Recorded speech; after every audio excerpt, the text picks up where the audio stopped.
Doctor Ramiro Aguilar, buenos días, gracias por estar con nosotros. Hola Jaime, un abrazo muy cordial a todos los seguidores de Ecuador en directo y una linda mañana a todos quienes nos escuchan en redes en todo el mundo, un medio global. Doctor, bueno, ayer ocurrió algo que no esperábamos. Al Consejo de Participación Ciudadana le quieren quitar la sede. El gobierno busca por todo lado tratar de desaparecer el Consejo de Participación Ciudadana y Control Social. Yo lo leí ayer a usted en el Twitter y usted también fue bastante fuerte, ¿no? Que están dando, como que dio a entender que están dando papaya para que este gobierno les quite la sede y tal vez intente desaparecerlos, pero está tomando acciones como de dictador el presidente. Yo no creo que el gobierno quiera desaparecer al Consejo de Participación Ciudadana porque no puede. Y además porque el Consejo terminó fortalecido a raíz de la consulta popular de febrero de este año. Pero en esta política del conflicto que vive el Ecuador, o sea, el Ecuador, Jaime, vive de la política del conflicto. Si no hay conflicto, no hay ni noticias. Entonces, si no hay asamblea, porque está disuelta, entonces los ecuatorianos tenemos que encontrar conflicto donde no hay. De parte y parte. Es decir, yo creo que hay una clara intención del gobierno de hostigar al Consejo de Participación Ciudadana. La palabra que usaría es una política de hostigamiento. ¿Por qué? Porque el Consejo de Participación Ciudadana es, conjuntamente con la Corte Constitucional, el único contrapeso que le queda al presidente versus la posibilidad de gobernar a sus anchas sin asamblea, como consecuencia de la muerte cruzada. Pero esa política de hostigamiento del gobierno también se agudiza porque el Consejo vino a dar papaya. El Consejo vino a extralimitarse en sus competencias, vino sobre revolucionado, muy acelerado. Con una particularidad que el Consejo debe entender. El Consejo de Participación Ciudadana es un espacio ciudadano y no un espacio de militancia política. Y las competencias que están establecidas en la Constitución para el Consejo de Participación Ciudadana son competencias de orden genérico. Ayer vi con pena, porque me causaba pena, cómo el presidente del Consejo de Participación Ciudadana sale a las regiones de Esmeraldas muy golpeadas por las inundaciones. ¿Hacer qué? ¿Que llevó recursos? Nos llevó. ¿Llevó políticas públicas? Nos llevó. ¿Por qué nos lleva? Porque no tiene competencias ni para administrar ni recursos, ni para gestionar política pública.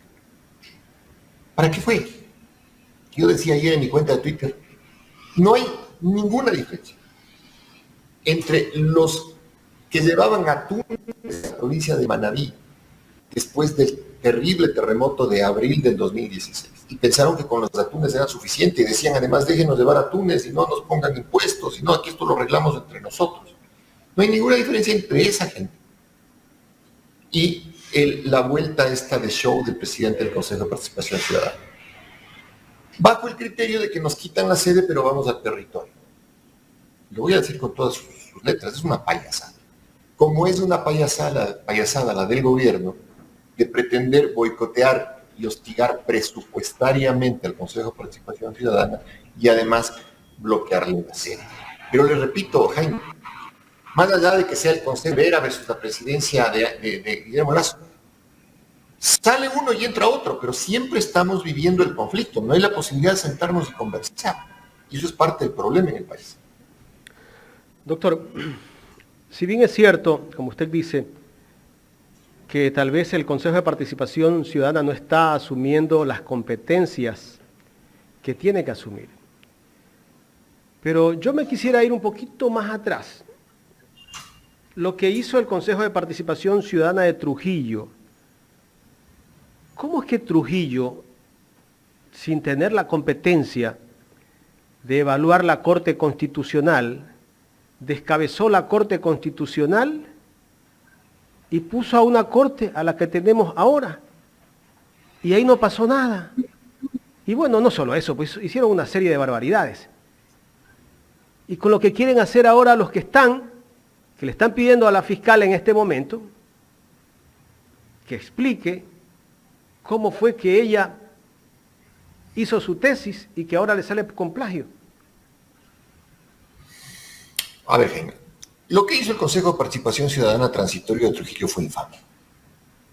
No encuentro otra palabra, fue un consejo infame, presidido por un personaje infame como era el expresidente de ese organismo, Julio César Trujillo.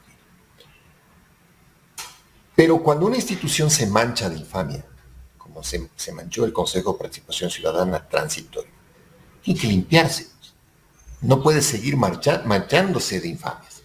En el tema de la fiscal y del plagio, a ver, ¿quién le ha dicho al Consejo de Participación Ciudadana que tiene competencia para revisar la tesis de la fiscal? Nadie. La tesis de la fiscal es un hecho consumado mientras no se audite académicamente la tesis en la Universidad Central y la Universidad Central, que es el órgano académico que otorgó el título, revoque el título. Si revoca el título la Universidad Central, la señora deja de ser inmediatamente fiscal. Porque ya no. Doctor, perdón que interrumpa, pero ahí es un colectivo el que está solicitando al Consejo de Participación Ciudadana, en este caso Acción Jurídica Popular, creo que se llama. Sí, claro, pero el colectivo también tiene que pedir a un órgano que actúe según sus competencias. Pues, o sea, si mañana viene Acción Jurídica Popular... el Consejo no tiene competencia a pesar de que eligió a la fiscal. No, es que, ¿qué le están pidiendo, Jaime? Le están pidiendo audite la tesis, destituyala, anule el nombramiento. No puede ni destituirla ni anular el nombramiento. El Consejo de Participación Ciudadana tiene facultad de designación por el concurso. Lo que sí puede hacer, y lo he dicho además, públicamente el Consejo de Participación Ciudadana es auditar el concurso. Auditar el concurso. Es decir, a ver, ¿el concurso fue limpio, no fue limpio? ¿La señora fue la mejor puntuada? ¿No es eso que están pidiendo? Sí, pero el resultado de esa auditoría, Jaime, no es la destitución de la fiscal, sino cuando haya asamblea, pasar ese informe a la asamblea para que la asamblea le enjuicie políticamente a la fiscal. Y tampoco es competencia del Consejo de la Judicatura el destituir o sancionar disciplinariamente a la fiscal. Uh-huh. No es competencia. ¿Y cómo es que el Consejo de la Judicatura descabezó a las 2/3 partes de la Corte Nacional de Justicia? Porque la Corte Nacional sí es objeto de fiscalización disciplinaria por parte del Consejo de la Judicatura. De hecho, el Consejo de la Judicatura está creado para manejar administrativamente la función judicial. Pero le voy a aclarar una idea más que me parece súper interesante para cerrar la cuestión. A ver. Y me van a entender clarito.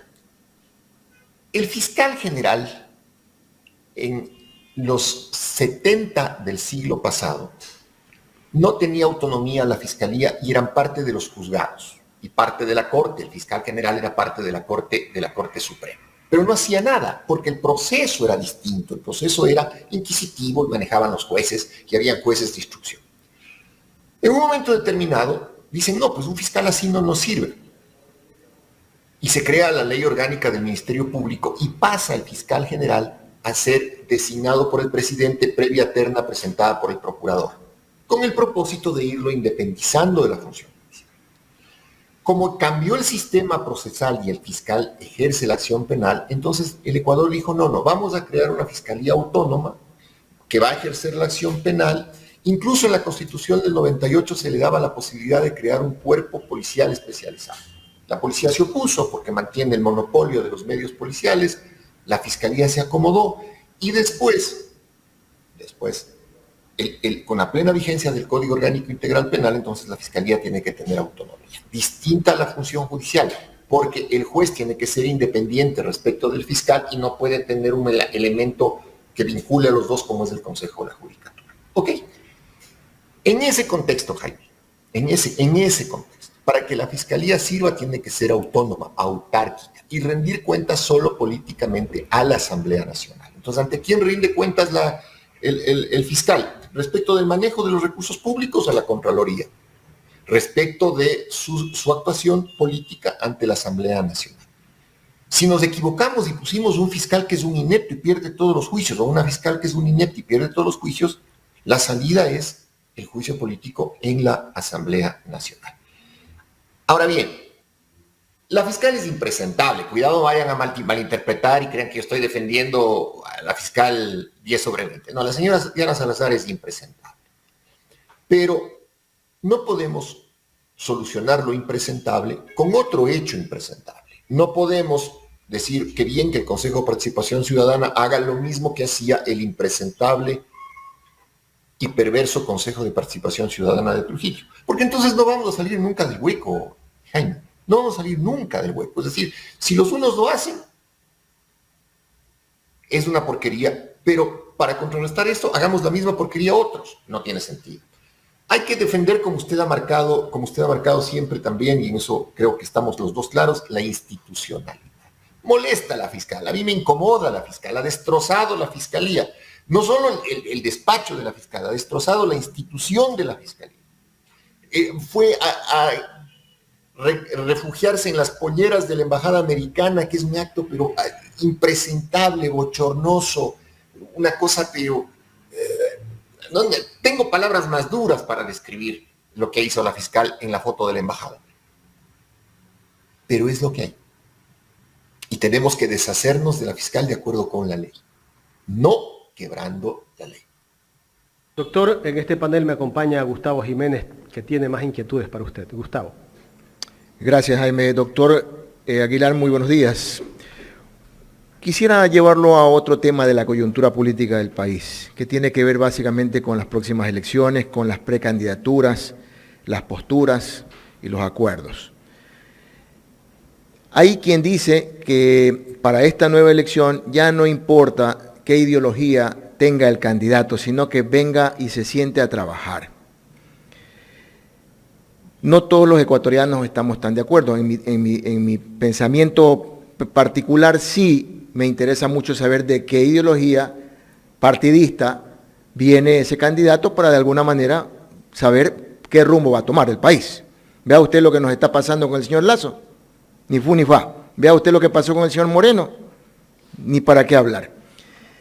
En su opinión y en su análisis crítico, doctor Aguilar, ¿usted considera de que actualmente existe una dispersión muy marcada, no solamente en los partidos, sino también en las ideologías de los propios precandidatos? Coincido con usted al 100%. Y coincido con usted al 100% además en la necesidad de no ser superficiales en eso. Es decir, hay que leer qué ha escrito el candidato, hay que ver su experiencia en la función pública, si lo hizo bien, si lo hizo mal. ¿Por qué? Porque la política pública, y hay que aprenderse esta palabrita, política pública, es la forma como el funcionario termina diseñando el manejo del Estado de acuerdo a los conceptos que ese funcionario tiene. Me explico mejor. Si yo soy neoliberal, seré enemigo del aparato estatal, de la burocracia, mandaré al aparato del Estado fuera, pagaré la deuda, lo que está haciendo Lasso. Si soy progresista, entonces trataré de reducir la brecha de pobreza, de fortalecer los servicios públicos, de fortalecer el Estado, de fortalecer la institucionalidad. Si soy un conservador, entonces seré más cicatero en el tema de derechos. Si soy un liberal, entonces entenderé que los derechos de las minorías son importantes. Cuidado con minimizar el rol de la ideología en función de lo que después será la política pública que el gobierno vaya a ejecutar. Por eso a mí me preocupa un tipo como Topic, por ejemplo. Su currículum es participé en la guerra de África 1, en la guerra de África 2, participé en la guerra de Ucrania. Es un tipo que fue a buscar las guerras. Nadie en su sano juicio va a buscar las guerras, solo un mercenario al que le pagan por hacer eso o alguien que va a buscar la muerte, es decir, tratar de matar legalmente. Porque hasta los soldados profesionales de los ejércitos profesionales se meten en la guerra solo cuando su país está afectado en el conflicto. ¿Qué piensa Topic respecto de los servicios públicos, de la economía, respecto del manejo de la deuda, etcétera? No sabemos. Villavicencio es un tipo que está de candidato. Imaginemos por 30 segundos que Villavicencio es presidente de la República. ¿Qué sabe Señato? Denunciar.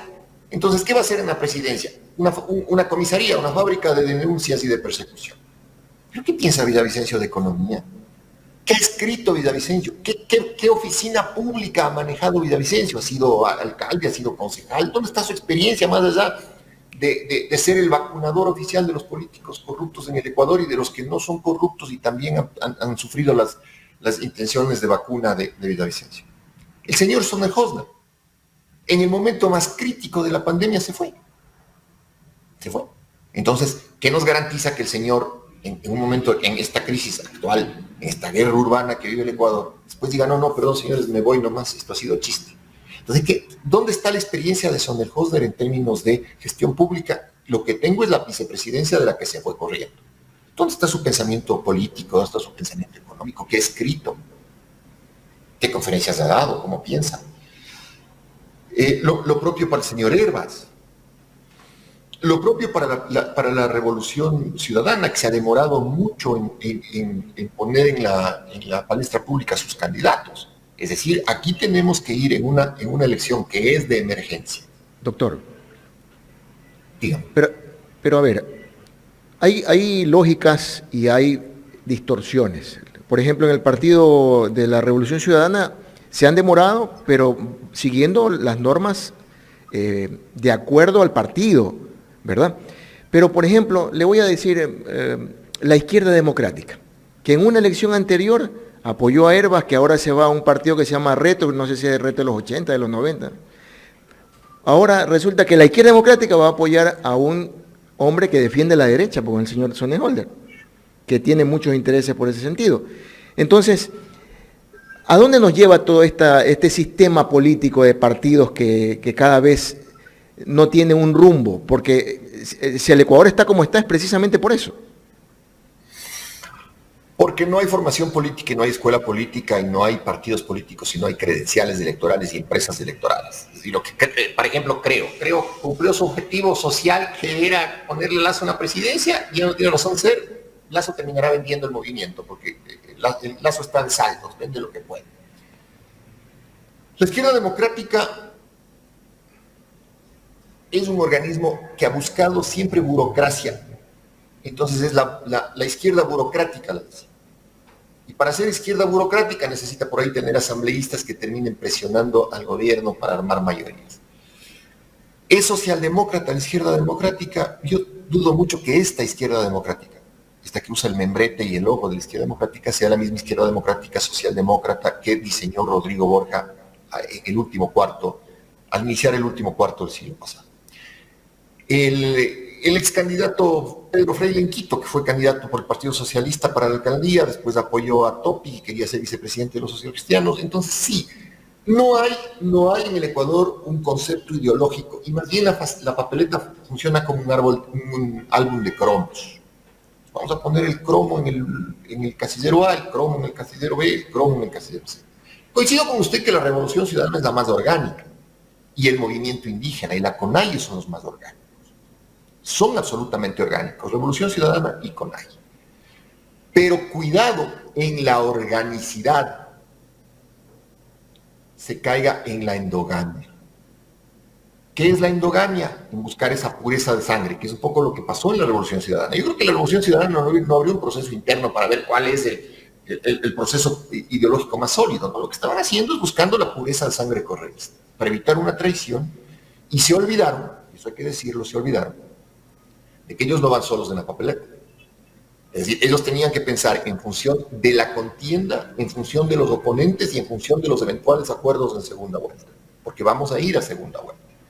No lo hicieron, todavía no anuncian los candidatos, ya a este punto pongan los que pongan, ya no importa, es decir, ya en este punto creo que el sistema está diseñado, o la estructura política está diseñada, y las circunstancias políticas se plantearon de tal forma, para que, y aquí me lanzo un albur de los que le gustan a Jaime, para que probablemente la segunda vuelta sea entre Yacu Pérez, que es el candidato del gobierno. Creo que usted le preguntaba a Lucho Almeida quién era el candidato del gobierno, yo se lo digo. El candidato del gobierno es Yacu Pérez, el candidato de la embajada americana es Yacu Pérez, el candidato de la derecha será Yacu Pérez. Y probablemente a Yacu Pérez, si va con el binomio que está sonando mucho para él, y que no es mal binomio, que es Cristina Reyes, ahí tiene también otro champús ideológico, es decir, Cristina Reyes, que ha sido social cristiana de toda la vida, va con Yacu Pérez, que ha enarbolado al menos en teoría los preceptos contrarios. Todo es un reguero, una fanesca, un remolino. Pero en todo caso, en esa segunda vuelta, Yacu Pérez con el candidato a la Revolución Ciudadana, en esa segunda vuelta, lo que van a primar son los acuerdos. Y los acuerdos tienen que ser sobre la base de cómo pienso. Pues tengo que acordar y sentarme sobre cómo pienso, cuáles son los objetivos nacionales, en qué estoy dispuesto a ceder y en qué estoy dispuesto a llegar a la transacción política, al acuerdo entre personas que piensan distinto. Y ahora que finalmente ya el Tribunal de Garantías Electorales ha definido que, el Tribunal Contencioso, perdón, ha definido que el binomio sea una mujer, debo recordar que en la política ecuatoriana tener una mujer en cargos de ese nivel han sido muy crueles. Por no nombrar solamente el caso de Rosalía Arteaga, ¿no? Hablemos también del caso de la vicepresidenta del señor Moreno, que hasta cárcel tuvo. ¿Cómo finalmente apoyaría un rostro femenino, un pensamiento femenino en esta campaña tan convulsionada que vamos a tener en agosto? A ver, justo ayer, me escribía una chica periodista de Radio Pichincha en Quito y me decía, a propósito de las declaraciones totalmente desacertadas de Dalton Bacigalupo, que decía que es difícil conseguir mujeres para la política. Mire, solo por poner un ejemplo chiquito, mi hija mayor, mi hija Gabriela, es experta en políticas públicas, tiene un posgrado en políticas públicas, habla 2 idiomas, tiene 30 años, no me vengan a decir que las mujeres no están capacitadas para hacer todo. ¿Ya? Y me decía la chica, deme nombres, porque quiero hacer un juego de perfiles respecto de quiénes podrían ser candidatas. Le decía, pero por Dios, está la señora Hermida, rectora de la Universidad de la SUAY, que sería una estupenda candidata a la presidencia o vicepresidencia. No le conozco, no es mi amiga, es que no estoy regalando piropos. Pero la señora ha hecho una extraordinaria función en ese vínculo entre la universidad y la sociedad. Está la politóloga Erika Silva, quien no le conozco, pero es una persona que ha estudiado la política ecuatoriana durante muchos años. Está la ex vicealcaldesa de Quito, la señora Daniela Chacón. Está la ex vicealcaldesa de Guayaquil, la señora Tabaqui. Está la señora Chalá, ex vicealcaldesa de Quito, que pueden tranquilamente cumplir cualquier rol. Estoy mencionando los nombres a propósito de la pregunta que me hacía a Boquejarro, esta chica periodista de Radio Pichincha. Entonces, yo creo que no es un tema, mi querido amigo, de que las mujeres hayan tenido o menos probabilidades o que haya dificultad en armar los binomios como lo plantea medio neardentalmente, no hay esa palabra, pero la uso medio neardentalmente, el Dalton Bacigalupo. Creo que en este momento la paridad de género es la cosa más justa que hay. Él ha hecho bien el Tribunal Contencioso Electoral y me parece a mí que las mujeres están extremadamente capacitadas para cualquier rol, el académico, el político, el económico, el que fuera. Entonces, yo estoy de acuerdo con la resolución del Tribunal Contencioso Electoral y creo que ahí hay un filón fresco en la economía y un filón fresco en la política y un filón fresco en la concepción del Estado, una visión femenina, una visión desde la búsqueda de la consolidación de derechos. Entonces, es un paso adelante lo que ha hecho el Tribunal Contencioso Electoral. Y le digo, estos nombres que acabo de citar los asocio exclusivamente a esta pregunta que nació como consecuencia de las desafortunadas declaraciones de Bacigalupo en medios. Finalmente, de mi parte, doctor, para darle paso al director de Ecuador en Directo, estas elecciones que todos los ecuatorianos vamos a pretender elegir un gobierno de 1 año, 4 meses aproximadamente, se van a definir no entre izquierda, centro y derecho, yo creo que entre izquierda y derecha, así de simple. Pero, ¿qué va a pasar entre la asamblea, la nueva asamblea y el nuevo gobierno? ¿Qué es lo que necesita el país? Porque si no nos vamos a ver envueltos nuevamente en un problema de muerte cruzada en un determinado tiempo, porque al presidente se le ocurrió que no lo apoyan y que mejor es deshacerse de los asambleístas y él por lo menos gobernar unos 6 meses y arreglar por ahí las cositas. Una pregunta. La segunda pregunta, ¿Usted cree que después de que termine el señor Lasso su periodo, se va a campante a su Miami, o es necesario que la nueva legislación y la justicia analice su proceder administrativo en este gobierno? A ver, primero yo no creo que esto sea entre izquierda y derecha, yo creo que va a ser entre izquierda y falsa izquierda. O sea, entre la izquierda real, el progresismo real, encarnado por la Revolución Ciudadana y la CONAIE, y la falsa izquierda de don Yacu Pérez, o la derecha disfrazada de izquierda con Yacu Pérez. Así que hay que tener las alertas muy prendidas, los radares muy prendidos, para saber diferenciar la trayectoria política de la gente. Y en el segundo caso, en la segunda pregunta que usted me hace, yo creo que a Lasso se le viene la noche. Y se le viene la noche por el tema de los Pandora Papers, es decir, por sus inversiones offshore, por el hecho de que él no podía ser presidente con empresas offshore. Miren, lo que acaba de hacer ahora es impresentable. Pero es de un angurria impresentable. Los manavitas tienen una palabra que a mí me encanta, el ser angurriento. ¿Qué es lo que hace Lasso ahora? Claro, como estaba empapelado porque era impresentable las acusaciones de corrupción que tenía en el Ecuador, el tema de la muerte de Cherrer, su cuñado Danilo Carrera, las coimas, etc. Entonces, no se le ocurre mejor cosa que lavarse la imagen y contratar a alguien para que vaya a la final de los medios en Estados Unidos a hablar bien de Lasso. Eso es lavar su imagen. Pero un tipo que es banquero, que es dueño de un banco, para el que 250,000 varos, $250,000 son nada, que tenía que haber sacado los 250,000 de su bolsillo y decir, a ver, contrato a quien me dé la gana para que me lave la cara.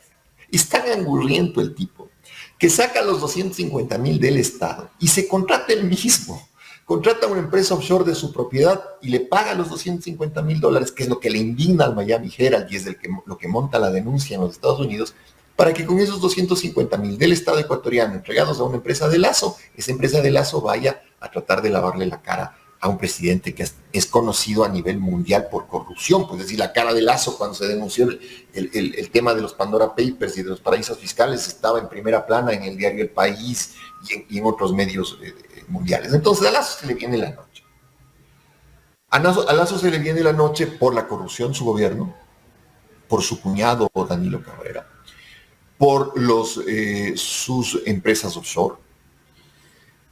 Así que espero yo que la nueva asamblea cumpla con su función y fiscalice de verdad el gobierno de Lasso, y que un fiscal imparcial, que ya debería tener a Lasso procesado, que no lo está haciendo la señora Diana Salazar, que una fiscalía imparcial lo procese. Pero respondiendo a su pregunta con una frase sencilla, a Lasso se le va a venir la noche en la mitad del día. Doctor, ¿y en qué delito estaría incurriendo Lasso en haber contratado una empresa offshore con el Estado? Y su empresa. O sea, no se olvide que es empresa de él. Entonces él saca $250,000 del Estado y se paga él mismo. Pues eso es un peculadazo. Es que Jaime, es irracional. Haga de cuenta que usted es presidente. Usted quiere comprar computadoras. Y usted vende computadoras, entonces usted dice, bueno, ok, yo voy a venderle al Estado computadoras, cómprenme a mí. Es básicamente lo mismo, es un peculado, pero del tamaño del pichincha que estoy viendo desde la ventana de mi despacho. Doctor, bueno, tengo un mensaje de un amigo de esta casa por acá. El abogado Pedro Moncada dice: el Consejo de Participación Ciudadana y Control Social debe presentar un amparo posesorio contra Lasso y el Banco Central. Y como tienen más de 15 años de posesión, también una demanda de prescripción extraordinaria de dominio. ¿Esto cabe en caso de que los quieran mandar afuera todos los del Consejo de Participación Ciudadana? Un abrazo grande a Pedro, el afecto y el reconocimiento siempre. Los bienes del Estado son imprescriptibles, mi querido Jaime. Hay disposición desde la época de cuando se promulgó el Código Civil. Los bienes del Estado son imprescriptibles. No podría ni poner una acción posesoria ni tampoco prescribir. Yo creo que presupuestariamente van a tener que salir porque deben tener presupuesto asignado y buscar un edificio para rentarlo y evitar el conflicto. O sea, que no se les ocurra ir a poner carpas en un parque y decir en el arbolito y decir aquí estamos, nos botaron del edificio, pero aquí estamos junto al pueblo. Capaces son poner carpas en el arbolito y decir, bueno, aquí desde el arbolito que venga el pueblo. No. Con calma, vean cómo está su presupuesto y con eso renten un sitio donde puedan ejecutar sus labores normal y tranquilamente. Doctor, y eso quiere decir que no solamente los van a dejar sin la sede principal, tal vez la sede de Guayaquil no es del Consejo y también quedarán sin sede. Y en otras provincias creo que tienen sedes ellos, o oficinas. Claro, pero deben tener presupuesto. Ahí el tema es que el presidente del Consejo de Participación Ciudadana lo primero que debió haber hecho es hacer un análisis de contingencias. Es decir, si me voy a lanzar a lo loco, lanza en ristre contra el gobierno, lo primero que tengo que ver yo son mis contingencias. Es decir, ¿qué me puede regresar el gobierno en esa pelea política? Y de Lazo se puede esperar cualquier cosa, cualquier infamia, cualquier cosa. En general de los gobiernos, Jaime, porque no se olviden ustedes también que el gobierno de Correa le quitó la casa a la CONAIE revocándole el contrato de comodato. O sea, por eso voy a lo que fue el inicio de esta entrevista. No aprendamos los malos hábitos y no repitamos los errores. ¿Sí? Entonces, el Lazo le está haciendo al Consejo de Participación Ciudadana lo mismo que en su momento el gobierno de Correa, cometiendo un error, le hizo a la CONAIE al retirarle la casa. ¿Se acuerdan? Uh-huh. Pero la CONAIE es a la final es un ente no gubernamental, supo resolver el tema. Se justifica un poco, tal vez, ¿no? Tal vez. No, es que no hay justificación, los dos actos son de una bellaquería enorme, pues. No hay justificación, yo no justifico ni el acto de Correa, ni tampoco puedo justificar el acto de Lazo, son una bellaquería sin nombre, pero ya está en esta política bellaca que tiene el Ecuador. Entonces, Allen Melvera tiene que sentarse, un consejo gratecha, don Allen Melvera, a quien tampoco le conozco personalmente, pero siéntese un rato, tranquilícese, revise el presupuesto, revise las competencias, revise a sus propios funcionarios, es decir, al que designó director administrativo, al director financiero, y entiendan que si van a enfrentar al gobierno, tienen que sufrir consecuencias políticas y ustedes tienen que ser lo suficientemente sólidos y valientes y estratégicos para enfrentar ese conflicto en el que se metieron ya solos. Sí, quizá un exceso de adrenalina, de emoción, pero se metieron en el conflicto. Ahora, cuidado, vayan a hacer lo que me imagino que habrán querido hacer, que es ponerse en el arbolito, montar unas carpas y decir, aquí está el Consejo de Participación Ciudadana junto a la gente. Cuidado hagan eso, porque eso es ir desacreditando una institucionalidad que a la final recibió un gran espaldarazo, Jaime, en la consulta popular. Cuando el pueblo le dijo al gobierno, no queremos debilitar al Consejo de Participación Ciudadana, fue un gran espaldarazo. Pero que el Consejo no se debilite a sí mismo tampoco. Doctor, pero este es un acto de revanchismo del gobierno, ¿no? Sin duda, es una bellaquería. La palabra exacta, Jaime, es una bellaquería. De un gobierno experto en hacer bellaquerías. En una política como la nuestra, ecuatoriana, muy sucia.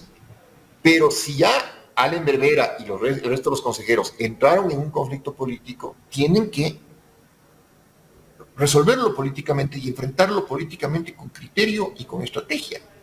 Eso es lo fundamental. Y eso es lo que yo le he venido pidiendo al Consejo desde que se posicionó. A ver, bajen las revoluciones. Esto no es una carrera a 100 metros. Esto es una maratón contra un gobierno abusivo. Vayan sólidos, firmes. No se atolondren. Y creo que se atolondraron. Doctor, ¿qué le parece ese comunicado que emitió la Conferencia Episcopal, respaldando también a la fiscal general Diana Salazar? Impresentable.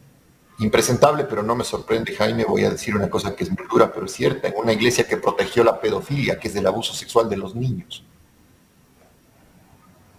¿Qué se puede esperar de una iglesia? El comunicado dice que hablan a nombre de los 18 millones de ecuatorianos. Yo no creo que todos los 18 millones de ecuatorianos sean católicos. Claro, pero aparte de eso, que es una tontería, de creer que son los voceros espirituales de 18 millones de personas. Aparte de eso, ese logo que está ahí y esa firma, y eso representa una iglesia que ha protegido y sigue protegiendo curas que abusan sexualmente de niños. A mí ese comunicado me daría vergüenza. Es más, vea, usted no me defienda, porque más bien la Fiscalía debería investigar seriamente el tema de la pedofilia en la Iglesia Católica. No se olvide usted, Jaime, que hace 2 semanas en Quito es aprendido un ex cura que abusaba sexualmente de niños en condiciones de extrema pobreza en el centro de Quito. Entonces, no, ese comunicado es una vergüenza que nace de una iglesia que ha sido pedófila y ha protegido pedófilos. Eso es, o sea, como le dije al principio, eso es ensuciar más la fiscalía. Doctor, pero ese comunicado tal vez no es gratis, ¿no?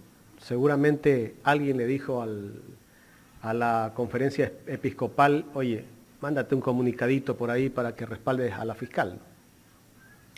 Pero Jaime, si la iglesia defiende la pedofilia, ¿de quién quiere hacerse amigo la iglesia? De la justicia. Del fiscal. Pero lógico, del fiscal. Pues así es el tipo o la persona que va a investigar la pedofilia. ¿De quién me hago amigo si tengo que proteger pedófilos? Tengo que hacerme amigo del fiscal. Por eso le digo, ese comunicado es vergonzoso. Eso sí es una cosa impresentable. Desde luego, hay personas que son religiosas y que son dignas de todo respeto, pero en concepto, como estructura, como órgano protector de la pedofilia, la Iglesia Católica es de lo peor, de lo peor, de lo peor.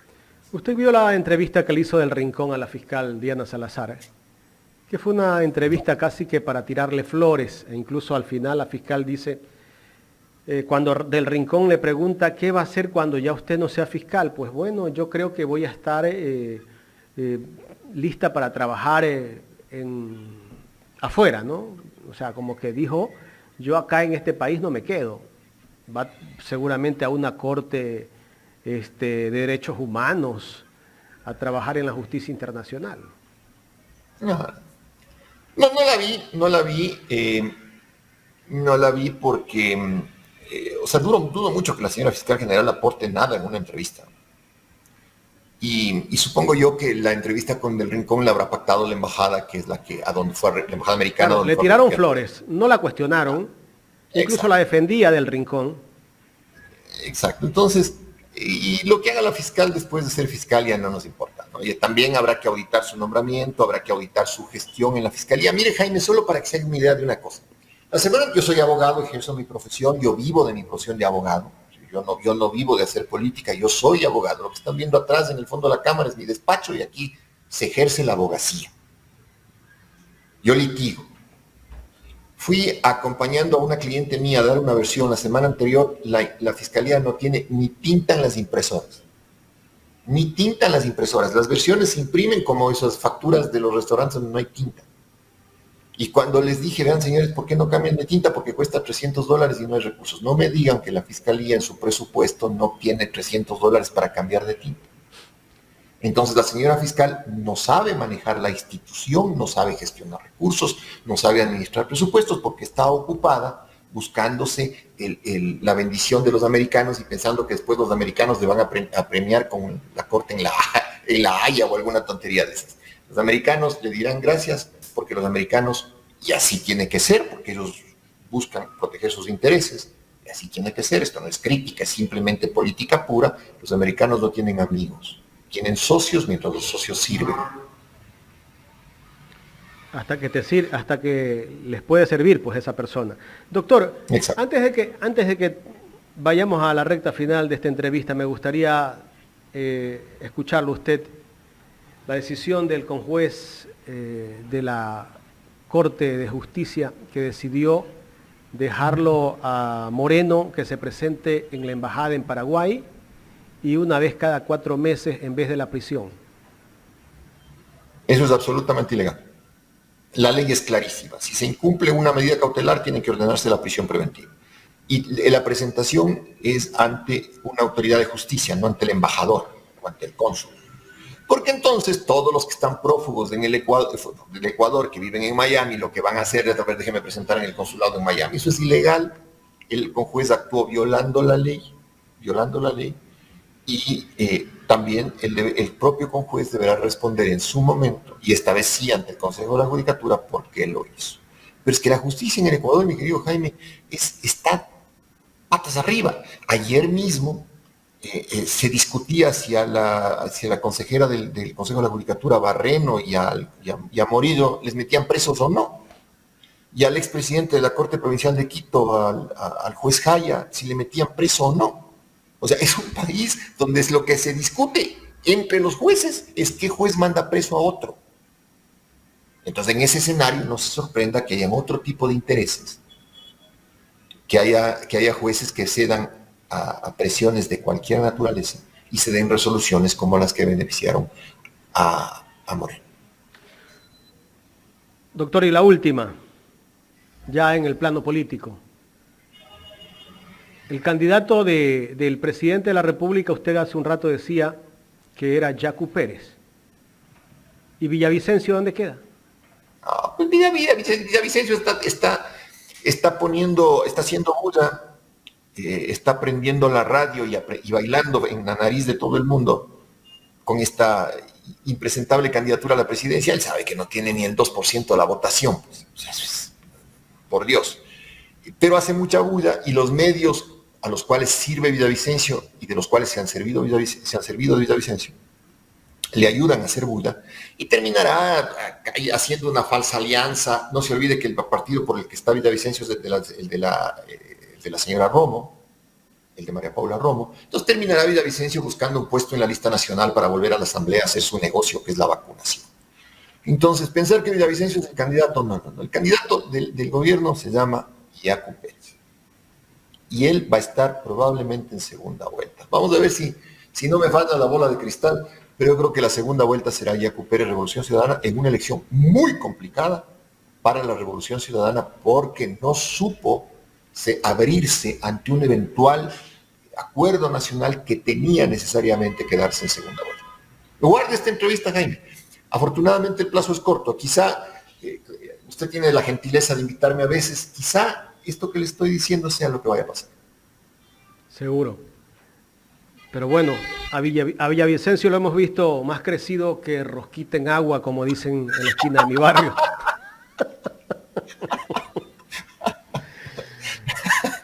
Ya se cree presidente. Ay, Dios, está más agrandado que bolsillo de payaso. Cada uno. Doctor, siempre es un honor conversar con usted en este espacio. No, para mí lo es y vamos adelante, vamos caminando. Medios como Ecuador en directo son un mecanismo importantísimo para romper el blindaje mediático y espero que todos los ecuatorianos observemos con mayor agudeza lo que está pasando, porque no es cosa menor.